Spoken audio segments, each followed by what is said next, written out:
Christian leaders. We'd like to conclude our program by reading letters from a college student in Wisconsin, a beleaguered Canadian, and a former fundamentalist. The first letter states, quote, I'm attending the University of Wisconsin at Eau Claire with a double major of philosophy and religion.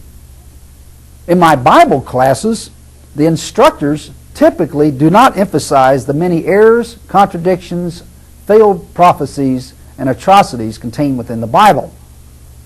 But at every opportunity I raise my hand to point them out to the entire class. Most of these students were brought up as Christians.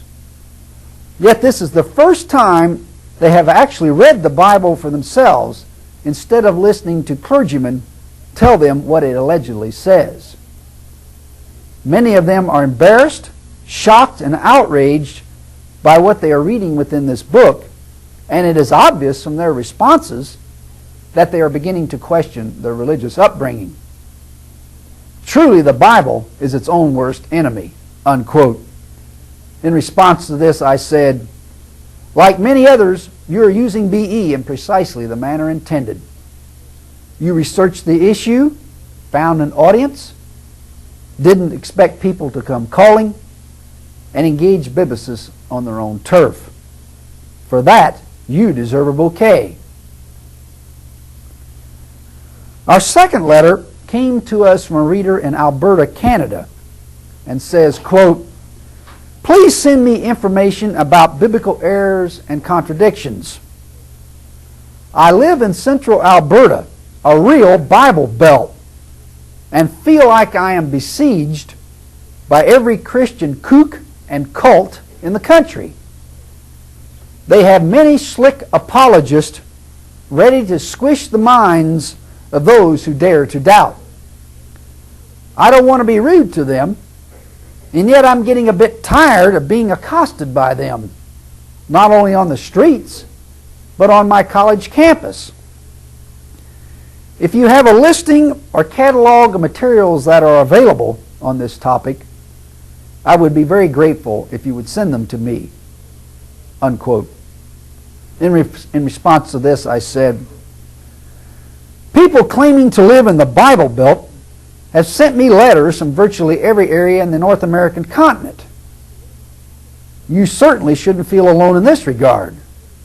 In fact, many claim to live on the buckle of the Bible Belt, which only highlights the importance of this publication. Don't run when they accost you. Reply in kind.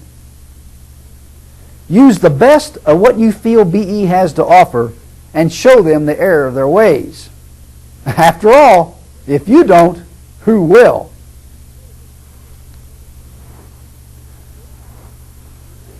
Our third and final letter states, quote, I am a former fundamentalist who studied his way up and out of Christianity while in a Christian college training to be a minister. Today I am a deist. Like you, I studied the Bible and read books by McDowell, Morris, Archer, Arndt, and Halley on the one side, and Ingersoll, Wheelis, Remsburg, and Payne on the other. Until I encountered your newsletter, I thought I was the only person in the world who thought as I did. I had met a few people who disbelieved the Bible, but most of them had never even read the book. And none of them was capable of answering even the simplest arguments of your typical apologist. As you probably know, I have collected every single back issue of BE and intend to keep subscribing as long as you keep publishing. You have a friend and ally here in Wisconsin. Keep up the good work, unquote. In reply, I said, your comment with respect to critics of the Bible is valid. The tendency of Bible exposers to avoid rather than confront biblical proponents has been one of the greatest weaknesses of their movement. Is it any wonder that religious nonsense is so prominent in the media and rational analyses of biblical propaganda are virtually non-existent. You're far more likely to hear someone on radio or television speaking in support of the Bible than someone exposing its numerous errors, contradictions, and fallacies.